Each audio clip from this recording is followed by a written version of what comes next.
Ladies and gentlemen, let me tell you something today. Life will never give you what you deserve. It will only give you what you demand through vision, faith, and persistence. Too many people have allowed circumstances, disappointments, and setbacks to bury their dreams, but I came to remind you that destiny cannot be canceled. It can only be delayed. The question is not, will challenges come? The question is, what will you do when they come? Because storms are not a matter of if, but a matter of when.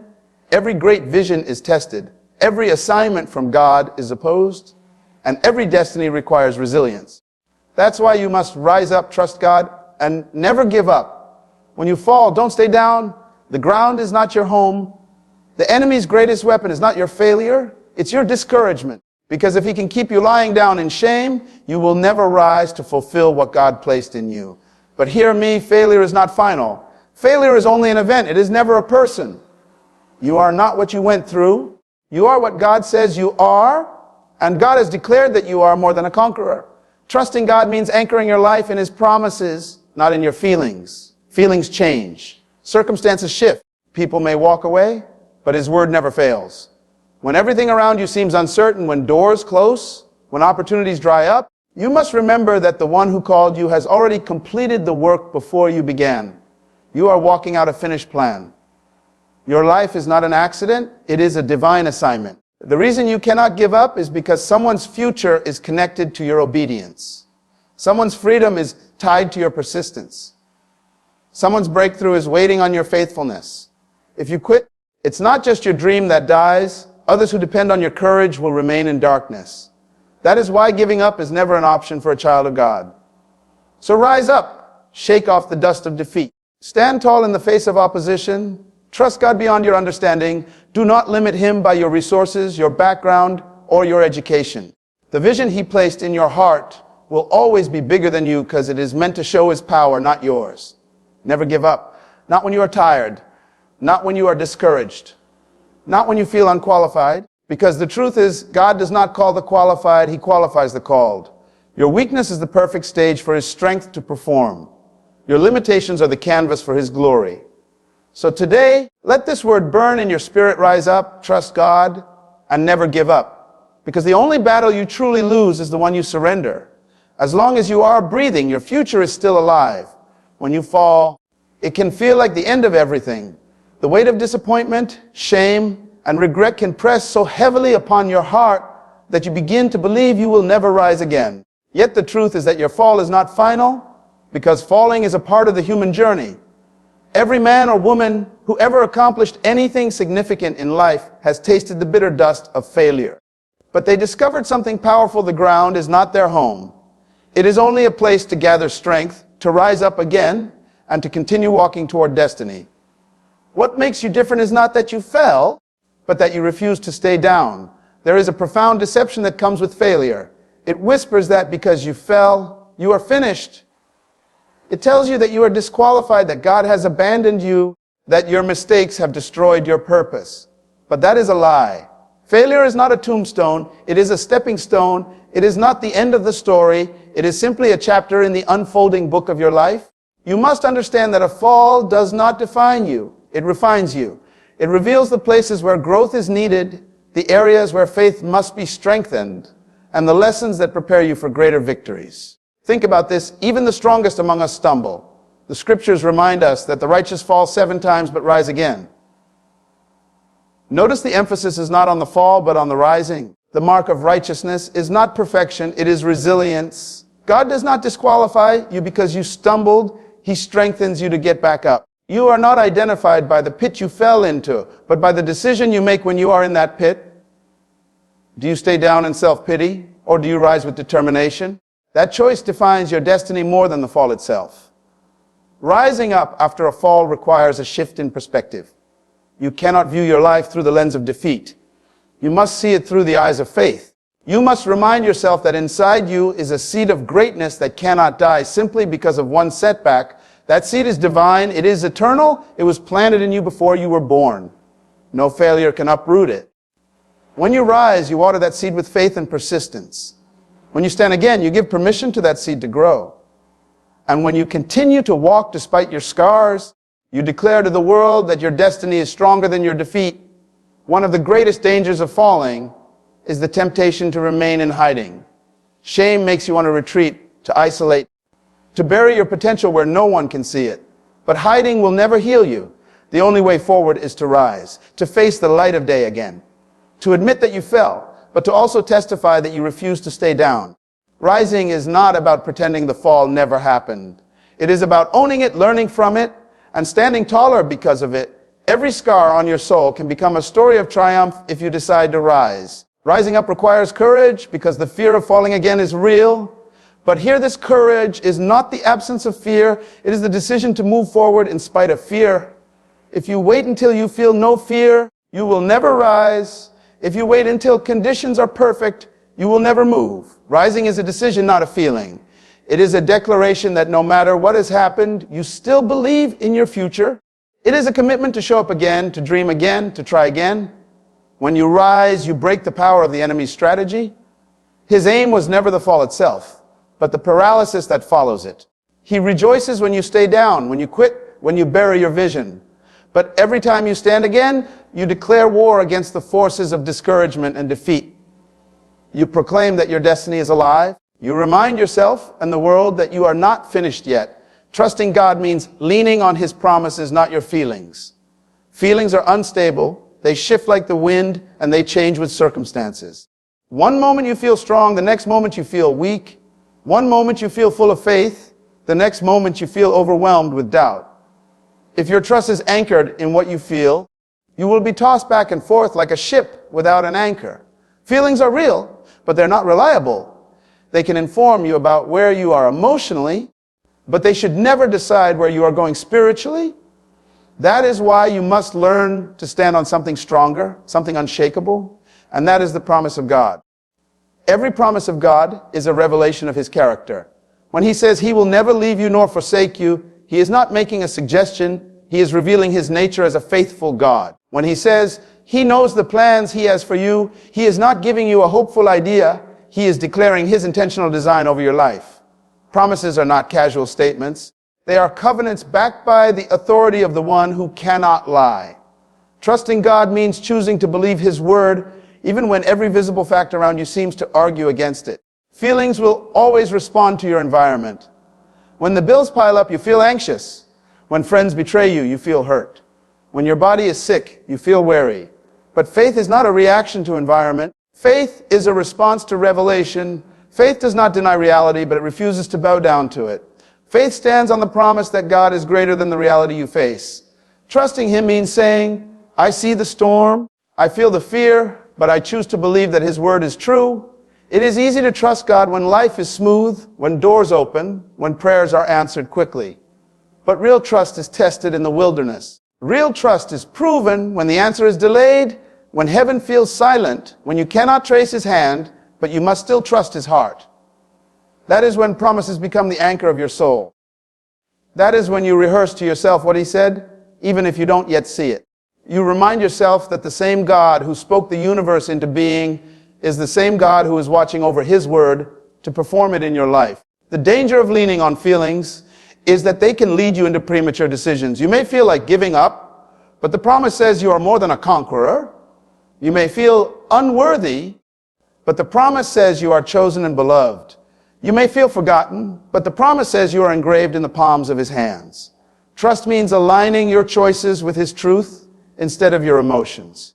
Feelings may say stop, but the promise says move forward. Feelings may say you are alone, but the promise says He is with you always. When you lean on God's promises, you are leaning on eternal truth, not temporary circumstances. Circumstances have an expiration date, but His word endures forever. Seasons change, economies shift, people change their minds, but the promises of God remain the same yesterday, today, and forever. When you build your life on that foundation, you will not be shaken when storms come. You may bend, but you will not break. You may stumble, but you will not be destroyed. Trusting God is not passive, it is active. It means speaking His promises when your mind wants to complain. It means declaring His faithfulness when your heart feels heavy. It means acting in obedience even when the outcome is uncertain. Trust is demonstrated not in what you say you believe, but in the decisions you make when pressure comes. If you trust that He is your provider, you will continue to give even when resources look scarce. If you trust that He is your healer, you will continue to confess His word even when symptoms remain. If you trust that He is your guide, you will move forward even when you do not see the full path ahead. Trusting God also means surrender. You cannot lean on His promises while clinging to your own understanding. Promises demand patience. They demand letting go of your own timeline, your own strategy, and your own calculations. They invite you to rest in the fact that God is wiser, greater, and more capable of orchestrating your destiny than you could ever be. To trust is to transfer the weight from your shoulders to His. It is to stop striving in your own strength and begin walking in His grace. Your persistence carries the future of others connected to you. What you are fighting for is not just about you. It is bigger than your name, your comfort, your reputation, or even your lifetime.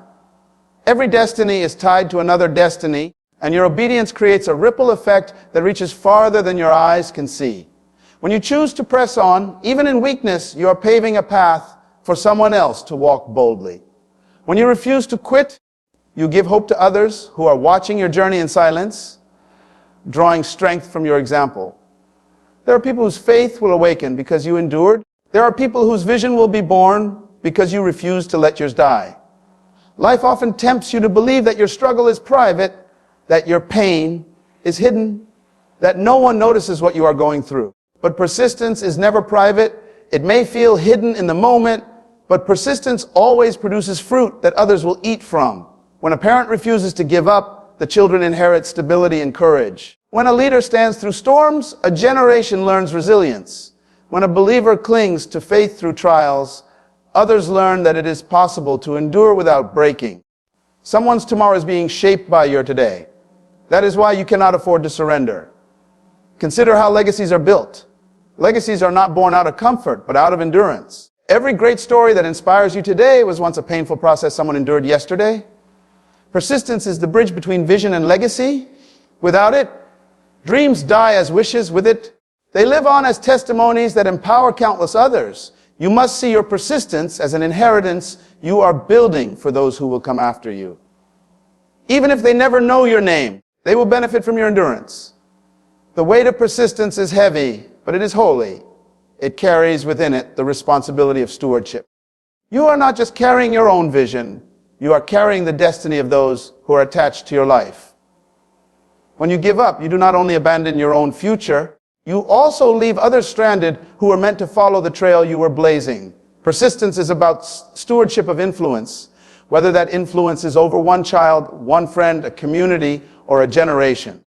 There are times when persistence feels costly. It costs you energy, comfort, popularity, even relationships. People may misunderstand why you keep pressing forward when nothing seems to be working. They may not see the vision that burns inside you, so they cannot comprehend your determination. But you must remember that you are not running only for yourself. You are running for those who are too weak to run yet. You are standing for those who have not yet found the courage to stand. You are carrying for those who have not yet learned how to carry their own weight. Your persistence is a seed that produces courage in others. When you endure trials without quitting, people who thought they had no strength suddenly discover they can keep going too. Your testimony becomes the fuel for their faith. Your resilience becomes the blueprint for their journey. And even if you never meet them to face your story may be the one that convinces them not to end their fight. This is why persistence cannot be measured only by personal achievement. It must be measured by generational impact. The truth is, every dream faces resistance. Vision always attracts opposition. But persistence is the weapon that ensures the vision survives the opposition. When you persist, you demonstrate that the vision is worth the fight, and that conviction inspires others to value their own dreams with the same intensity. Persistence is contagious. It spreads courage the way fire spreads heat. One person standing firm in adversity can ignite 100 others to do the same. You must see persistence as a sacred responsibility. It is not simply your stubborn will. It is your agreement with heaven that what God placed in you will not die in you. It is your covenant that you will protect the seed of vision until it becomes fruit that nourishes others. You may be wary, but someone is watching. You may feel invisible, but someone is being strengthened. You may think it does not matter, but the ripple effect of persistence will outlive you. God does not call the qualified. He qualifies the called. This is one of the most liberating truths you can ever embrace because it strips away the lie that you must be perfect, educated enough, skilled enough, or worthy enough before God can use you. The call of God is not based on your RA, sum A, your background, or the approval of others. It is based on His sovereign choice and His eternal purpose. When He calls, He already knows your weaknesses, your flaws, and your limitations. Yet He still chooses you because His strength is revealed most clearly in the places where you feel the weakest. If you look throughout history, the men and women who shaped generations were rarely the ones society would have chosen. Moses stuttered and feared public speaking, yet he became the voice that confronted Pharaoh and led Israel to freedom. David was the youngest, overlooked shepherd boy, yet he carried the heart of a king and the courage to slay giants. Gideon was hiding in fear when God called him a mighty warrior. Peter denied Jesus 3 times, but later became the rock upon which the church was built. Paul was once a persecutor of Christians, yet he became the apostle who spread the gospel to the nations. None of these people were qualified by human standards, but each was chosen and then qualified by God Himself. This truth should silence the voice of insecurity that whispers you are not enough. It should break the chains of comparison that make you feel less capable than others. When God calls you, He already has accounted for your weaknesses. His call carries within it the grace, the provision, and the power to accomplish what you never could on your own. That means you do not need to wait until you feel ready. You will never feel fully ready because destiny is always bigger than personal ability. You simply need to say yes and then trust Him to equip you as you walk. Qualification in the kingdom is not about what you have. It is about who you have. If the Spirit of God is with you, you have everything you need. Your natural skills are not dismissed, but they are not the foundation. God can use education, resources, and connections, but His call does not depend on them. He can take the ordinary and make it extraordinary. He can take what looks small and make it impactful. He can take what seems insignificant and use it to shift nations. That is why He often chooses those whom others overlook. Because when His power flows through them, no one can boast in human ability. Being called also means being prepared in ways you may not expect. God qualifies through process, and that process is rarely comfortable. Preparation may come through obscurity, where no one sees you but God is shaping you. It may come through trials where your faith is refined and your character is tested. It may come through failures where you learn humility and dependence. Every stage of preparation is God's classroom, equipping you for the weight of the assignment ahead. What feels like delay is often qualification in disguise. When you understand that God qualifies the called, you will stop disqualifying yourself. Many people disqualify themselves before they even begin. They say, I don't speak well enough, I don't know enough, I don't have enough. But God never asked you to have enough. He asked you to trust Him who is more than enough. Your limitations are not barriers. They are opportunities for God to display His sufficiency. He delights in using vessels that the world would never expect because it magnifies His glory. This truth also challenges you to view others differently. You cannot dismiss someone because they lack credentials or status. God may have chosen them for a purpose greater than you can imagine. The one you overlook may be the one carrying the answer for a generation. That is why humility is required, both to accept your own calling and to honor the call of others. The same God who qualified you in your weakness is the same God who is qualifying them in theirs. The call of God is not about perfection, it is about availability. He is not searching for flawless vessels, but for surrendered ones. If you are willing to say yes, He will provide what you lack. If you are willing to step out, He will open doors no man can shut. If you are willing to yield, He will shape your life into a testimony that others cannot deny. The call is His, the power is His, the glory is His. All He requires is your obedience. The only battle you lose is the one you choose to surrender. Every conflict you face in life is an opportunity to reveal the strength of your faith and the depth of your resilience. The truth is, life is not won by those who never face struggles, but by those who refuse to be conquered by them. You cannot always control the battles that come to your door, but you can decide whether or not you will give up. As long as you are still standing, as long as you are still fighting, you have not been defeated. Defeat is not in the fall. Defeat is in the decision to stop rising after the fall. Every great victory in history came because someone chose not to surrender when the odds were stacked against them. Battles are rarely convenient. They demand sweat, tears, and sacrifice. They demand moments of standing alone when others walk away. But in those very moments, something inside you is forged. Courage is not born in ease, it is born in struggle. Strength is not cultivated in peace, it is developed in the fire of resistance. If you walk away, you never discover what you were capable of carrying. Surrender is subtle. It does not always look like throwing your hands up. Sometimes it looks like slowing down until you stop pursuing your vision. Sometimes it looks like silence when you should speak, or complacency when you should act. The enemy does not always need to destroy you outright. He only needs to convince you to quit. He knows that if you stop pushing, if you stop believing, if you stop fighting, the battle is already lost. That is why persistence is not just an action, it is a weapon. Every time you refuse to surrender, you disarm the enemy's strategy. You must understand that battles are not just external, they are internal. The greatest war you will ever fight is in your mind. Doubt, fear, insecurity, and discouragement are the enemies that whisper louder than any voice outside of you. If you conquer within, you can stand against anything outside. That is why the decision not to surrender begins in the heart. It is a daily choice to silence lies and feed truth, to reject despair and cling to hope, to choose faith even when feelings scream otherwise. Victory is not always instant. Some battles last days, others years.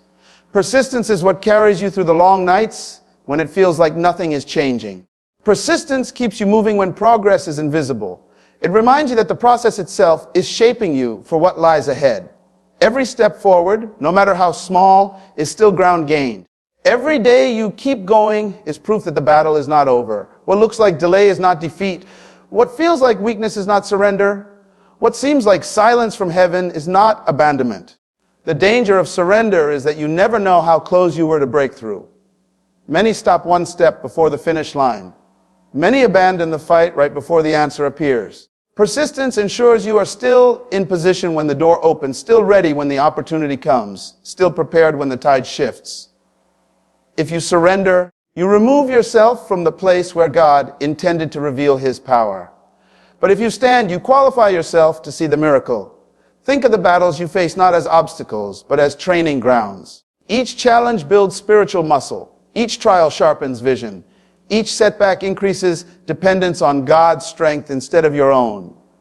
When you endure, you do not come out the same way you entered. You come out wiser, stronger, more mature, and more equipped. The battle is not wasted because it transforms you while it tests you. And that transformation is often more valuable than the outcome you were fighting for. Your choice not to surrender also inspires others. People around you are watching, even silently. Your perseverance becomes their hope. Your endurance becomes their model. Your fight becomes their courage. By refusing to give up, you teach others that it is possible to stand even when it hurts. You demonstrate that faith is not fragile but unshakable. And when they see you rise again and again, they discover that they too can rise.